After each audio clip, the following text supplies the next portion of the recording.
From Studio 3B in Rockefeller Center, here is Stone Phillips. Good evening. Sex, drugs, violence. Just a few of the things teenagers have on their minds today. So imagine being a teacher trying to break through all of that to simply teach. How do you do it? One teacher thought she had the answer: to simply listen to her students. What she heard and what happened next hold an important message for every teacher and parent. Here's Bob McEwen.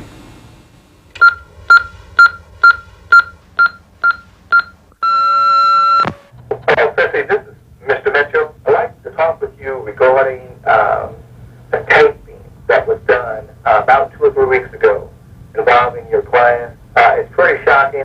For high school teacher Cissy Lax, this phone message from her principal was as disturbing as it was puzzling. I'd like for you to meet me at the administration building tomorrow morning at 8:30. There's no need for you to report to the school. I have that covered. It was shocking. Don't bother to come to school tomorrow. Come to the administration building. Your classes are covered. 50-year-old Dr. Cissy Lax has been an English teacher for the past 21 years, the last few at Berkeley High School. It serves a working-class community in suburban St. Louis. Most of the students are black. And until that day, just over a year ago, almost everything in Cissy Lax's life revolved around her classroom. But all that changed when she met with school officials the next morning. I didn't know what was going on. I could not figure out what were these people doing and why were they doing it. What they did was suspend her on the spot. Gone, the school paper and literary magazine she started. And the thing she cherished most, classroom number 309 at Berkeley High. All because of the tapes.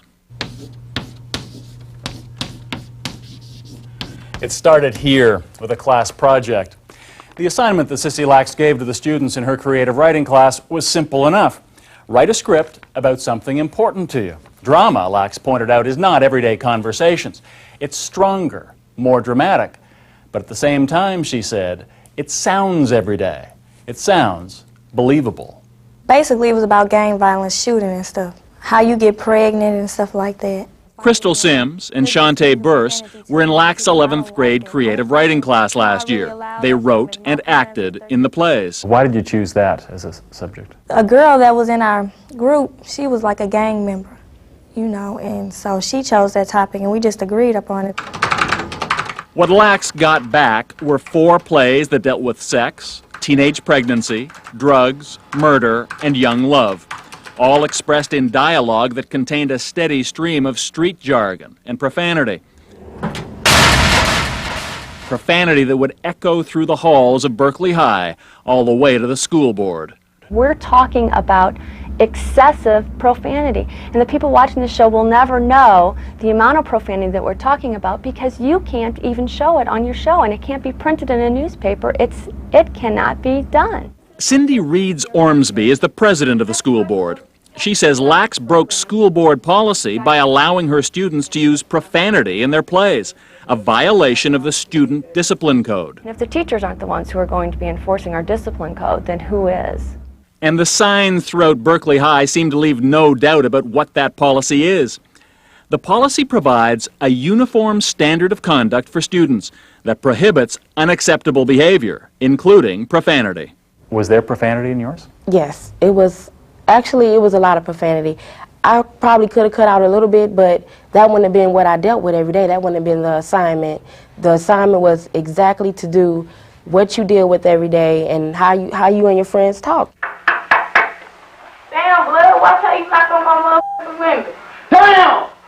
So how did this creative writing assignment go from paper to videotape? Who the f*** you talking shit to? Lax's approach was to have the kids perform their plays in the privacy of the classroom. She then videotaped the performances so the students could see and hear for themselves, she says, just how poorly that profanity conveyed their ideas. But the school administration didn't buy it. This method of teaching can be done without profanity. Attorney Frank Sussman represents the school board. Other methods of teaching used by other teachers without using profanity get exactly the same good results with students. With the videotapes in hand, the administration believed it possessed irrefutable evidence of Cissy Lack's disregard for school policy.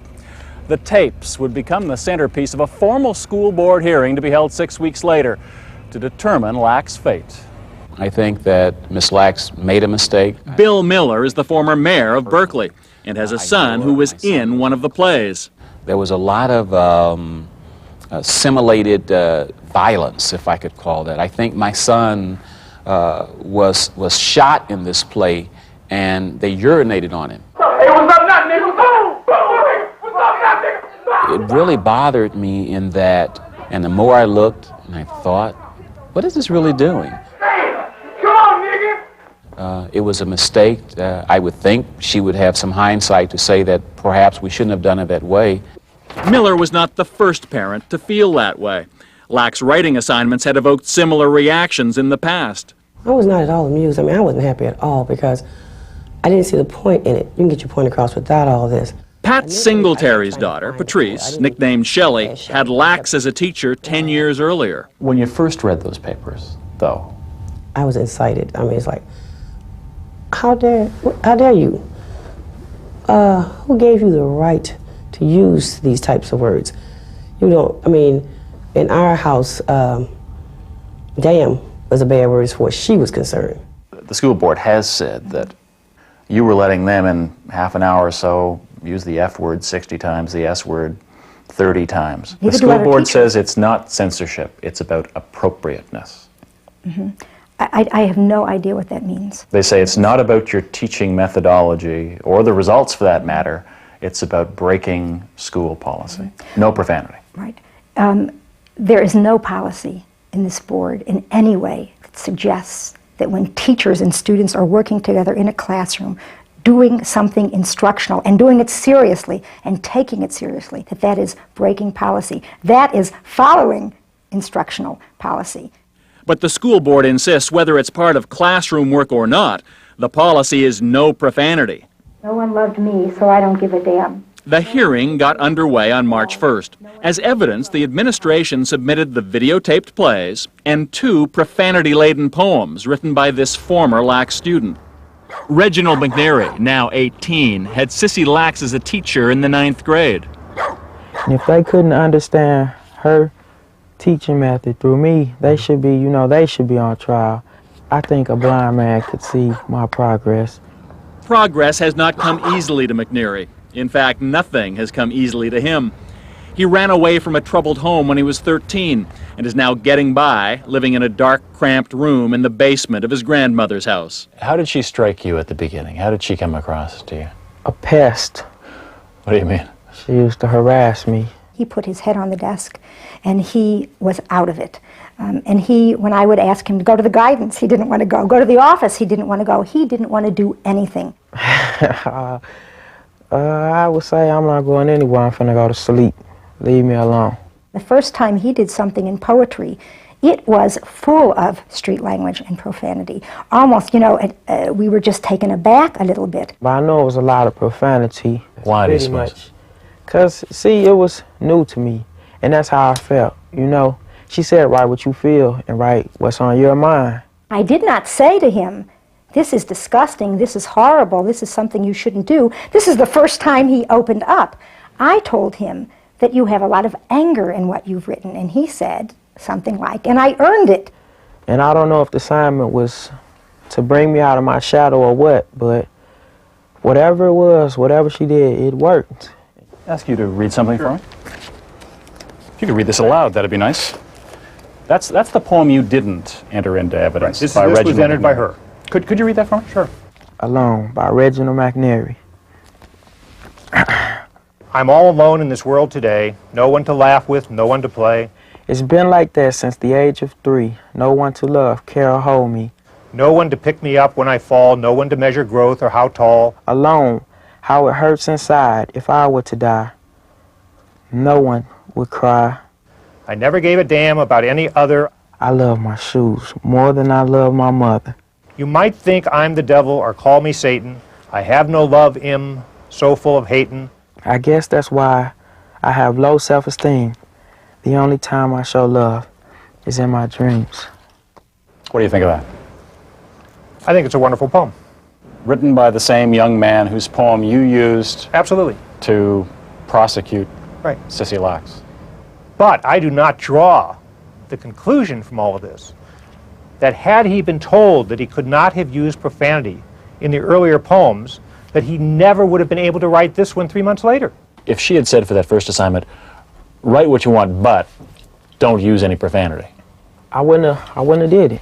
do you think that the young man who wrote the poem might have something interesting to say about whether he would have made that progression without Cissy Lax and the way she taught him? He may think Cissy Lax was the greatest teacher he ever had. That wouldn't surprise me. But so what? If they don't like the policy of the school board, you go and teach in a different district. It's just that simple. But maybe it's not as simple as that. The point of the exercise was to get them to write openly and have that writing accepted, respected, not necessarily because it was good, but because they had tried. Dr. Catherine Nelson is a teacher and St. Louis native. Now 70, she's been an educator for 40 years. She testified for Lax at the hearing. When you get kids who have been accustomed to having everything they say wrong, wrong, wrong, you know, I mean, people use that darn red pencil and mark all over. I mean, they slash and burn. And these kids were fragile already. They didn't need to be slashed and burned. They needed to be encouraged and supported and corrected. But they needed to learn to correct themselves.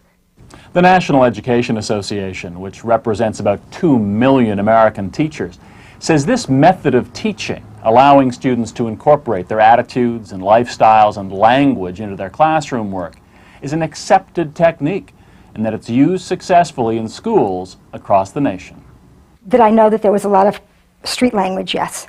But do I do something about it at that point? That's really the danger point.